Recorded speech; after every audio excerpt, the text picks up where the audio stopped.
प्यारे विद्यार्थियों, कक्षा 10 के विषय गणित में आप सभी का स्वागत है। आज हम गणित 10 के अध्याय 3 दो चर वाले रैखिक समीकरण युग्म के बारे में अध्ययन करेंगे। सर्वप्रथम दो चर वाले रैखिक समीकरण, ये अपने कक्षा 9 में भी पढ़ा है। जैसे 2x + 3y = 5 और 3x - 4y = 6। ये रैखिक समीकरण, ये भी रैखिक समीकरण। मैंने आपको पहले भी समझाया है वीडियो में। रैखिक समीकरण का मतलब जो आपके पास चर है उस चर की अधिकतम घात एक होती है, उसी को अपन रैखिक समीकरण कहते हैं। दो चर का मतलब ये है कि इस समीकरण के अंदर जो आपके पास x और y दिखाई दे रहे हैं, इन्हीं को अपन चर कहते हैं। और ये आपके पास दो है, इसलिए इसका नाम दो चर वाले रैखिक समीकरण युग्म। युग्म का मतलब आपको एक साथ में दो समीकरण दिए जाएंगे, इसलिए इसको हम रैखिक समीकरण युग्म के नाम से जानते हैं। ये सारी प्रक्रिया किस प्रकार से इस समीकरण का मान निकालते हैं, किस प्रकार से इसको हल करते हैं, ये 9th क्लास में हम पढ़ चुके हैं। 10th क्लास के अंदर यानी इस कक्षा के अंदर आपको ये दो चर वाले रैखिक समीकरण युग्म दिए जाएंगे, जिनका आपको सबसे पहले हल जब निकालोगे, इसके लिए अपने पास अलग अलग विधियां आएगी। सबसे पहले अपन पढ़ेंगे कि इनको हम किन किन विधियों से हल कर सकते हैं। तो सबसे पहले अपन इसके अंदर देखेंगे ग्राफीय विधि। ग्राफीय विधि, ग्राफीय विधि का मतलब ये है जो आपको रैखिक समीकरण युग्म दिए जाएंगे उनको आपको ग्राफ की विधि से हल करना है। ग्राफ की विधि से जब अपन हल करेंगे तो आपके पास तीन प्रकार की स्थिति आएगी। नंबर 1,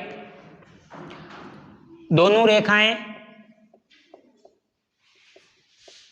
रेखाएं एक दूसरे को प्रतिच्छेद करती हैं।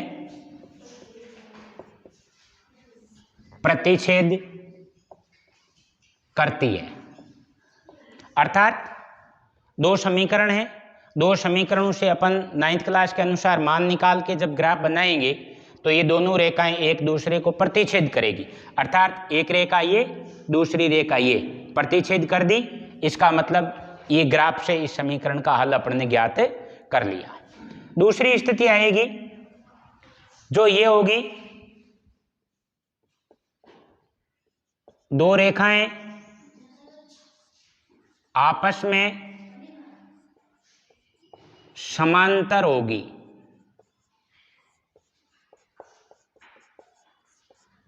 अर्थात जो आपने मान निकाला, इनसे जब अपन ग्राफ विधि से इसका ग्राफ बनाएंगे तो रेखाएं आपस में प्रतिच्छेद नहीं करके समांतर होगी। इस प्रकार से समांतर का मतलब दोनों रेखाओं के बीच की दूरी हमेशा समान रहेगी।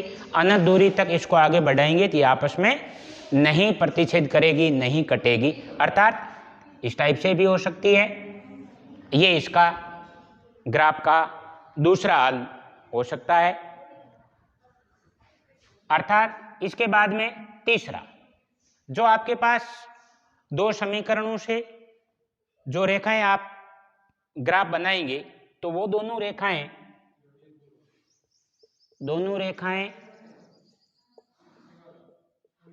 समपाती होगी। समपाती होगी इसका मतलब ये है, आपके पास ये समीकरण है, ये भी एक समीकरण है। दोनों समीकरणों से जब आप रेखाएं प्लॉट करोगे, ग्राफ बनाओगे, तो एक ही रेखा आपको प्राप्त होगी। जैसे इसके जो आपने बिंदु निकाले और इसके सारे जो बिंदु निकाले, वो बिंदु सबके एक ही आग पर के मिल जाएंगे। अर्थात ये रेखाएं आपकी समपाती हो जाएगी। इस प्रकार से हम दो चर वाले रैखिक समीकरणों को ग्राफीय विधि से हल कर सकते हैं। अब प्रश्न ये है कि सबसे पहले आपको इस टाइप का रैखिक समीकरण दिया नहीं जाएगा, जिसको हम कह सकते हैं कि ये जो रैखिक समीकरण होगा उसको आपको पहले बीजगणितीय रूप में प्रदर्शित करना पड़ेगा। बीजगणितीय रूप में प्रदर्शन करने का मतलब यह है कि आपको पहले समीकरण की भाषा के रूप में प्रश्न दिया जाएगा, उस भाषा के रूप में आपको बीजगणितीय रूप बनाना पड़ेगा, जिसके लिए जो आपका रैखिक समीकरण होगा उसका जो व्यापक रूप होता है, व्यापक रूप, उसको हम इस रूप में लिखते हैं ax plus by plus c बराबर 0। a का मतलब अचर राशि है, b भी अचर राशि है, c भी अचर राशि है। अब चूंकि रैखिक समीकरण युग्म होंगे इसलिए इसको हम a1 b1 और c1 कहेंगे, और जो आपका दूसरा समीकरण होगा उसको हम a2x b2y प्लस c2 से लिखते हैं, और ये दो चर वाले रैखिक समीकरण युग्म के व्यापक रूप है। इस प्रकार से इस रूप में बीजगणितीय रूप में इसको परिवर्तित करके उसके बाद आपको ग्राफीय विधि में इनको सरल करना है। तो आज हम केवल इतना ही बता रहे हैं आपको कि सबसे पहले जो आपको प्रश्न दिया जाएगा उसको बीजगणितीय रूप में व्यक्त करना, व्यक्त करने के लिए जो आपकी भाषा है उसके आधार पर अपन इसको व्यक्त करेंगे। इस रूप में समीकरण आ जाएगा, उस समीकरण को 9th क्लास में जिस प्रकार से अपन ने मान निकाले उसके मान निकालेंगे, उसके बाद ग्राफीय विधि से उसको हल करेंगे। ये आने वाले वीडियो में आप करेंगे। धन्यवाद।